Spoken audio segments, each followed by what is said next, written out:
Ask anyone who knows him, and you'll hear the same thing about Dr. Joe Craver. Joe is a hard-driving person. He is a big personality. He's a no-nonsense, take charge type of a guy.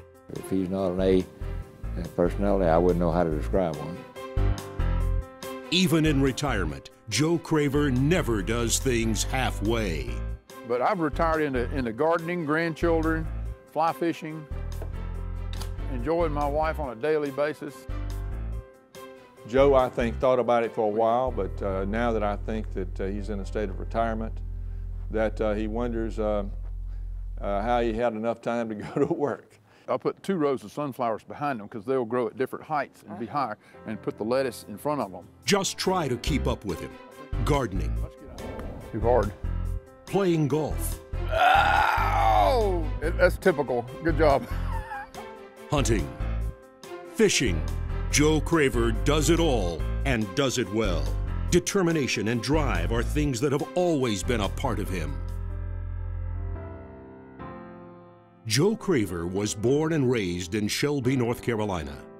As a young man, he quickly distinguished himself in academics and on the football field.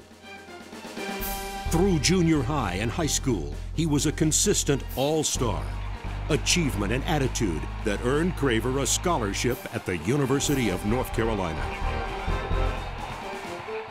In Tar Heel blue, he became dominant on both sides of the ball. As a center and linebacker, he played with the kind of commitment and skill he would later show as a surgeon. When there's a job to be done, he is ready to do it and get it done. He did that on the football field. Willis Williams told me one time, said the reason he went to see the North Carolina football games was to watch Joe Craver play. Craver's gridiron exploits earned him a spot on the All-ACC team his junior and senior years. They also caught the attention of the NFL. After graduation, the Dallas Cowboys came calling, but Joe Craver had different ambitions. So I decided I'd done that. It was a really big part of my life. I'd worked hard at it. I'd done as well as I could, and now it's time to move on. And so med school was the next big step. So he dove into the study of medicine like he approached everything else. You know, I went through all medicine, you know, psychiatry I loved, pediatrics I thought was great, internal medicine was wonderful, but then I hit surgery and I knew that was where my particular thought processes, being more objectively oriented, would be able to really be best applied. He eventually specialized in cardiothoracic surgery and completed his training in 1974. Just as the Carlisle Fraser Heart Center began looking for up-and-coming young surgeons. And so Joe came down and he immediately started telling me how good he was, what it was. And then I carried him back to the airport, and we were sitting down, you know, and I'm letting him out of the car, and he said, Dr. Hatcher, I know you're tired of me telling you how good I am, but sir, I really am that good. So I reached over and shook hands with him and I said, and you've got the job, son. I can deal with that kind of confidence. A few months later, Dr. Craver, along with Dr. Joe Miller, found himself ready for the first open heart case. It came time for us to do it, and then we just flipped a coin, and I happened to get it. And one of us was going to actually do the surgery, the other was going to be the first assistant. When you stand across the operating table, we finished the first case, and he just went like that. And he said, we did it, Miller.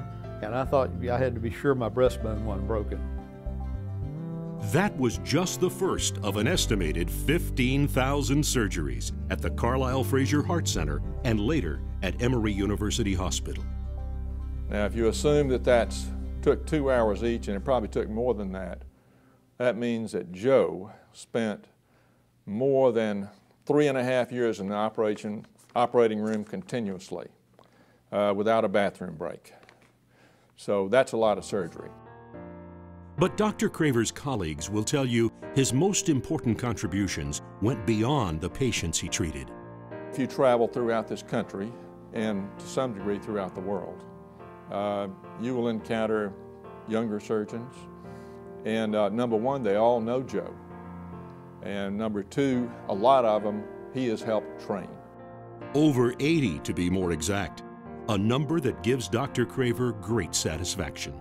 And so if you do you know, 5,000 or 10,000 patients, and this guy's out there going to do 5,000 or 10,000 more. That's a whole lot.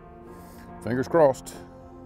These days, though in retirement, Joe Craver is the student, trying to keep up with his wife, Missy, on the golf course. So I said, well, Missy, if you'll learn to hunt and fish and ride horses, I'll try to play golf. That was the deal.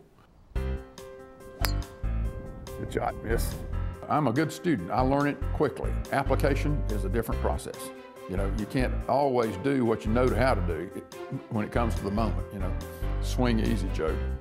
That's the worst one. You know, I still swing hard. I was always trained to knock somebody down, you know, so why not hit that ball as hard as you can? Doesn't work. This is for washing dishes tonight. Couldn't be better. But Dr. Joe Craver isn't one to give up. 17 years of marriage later, he's still trying hard. On green.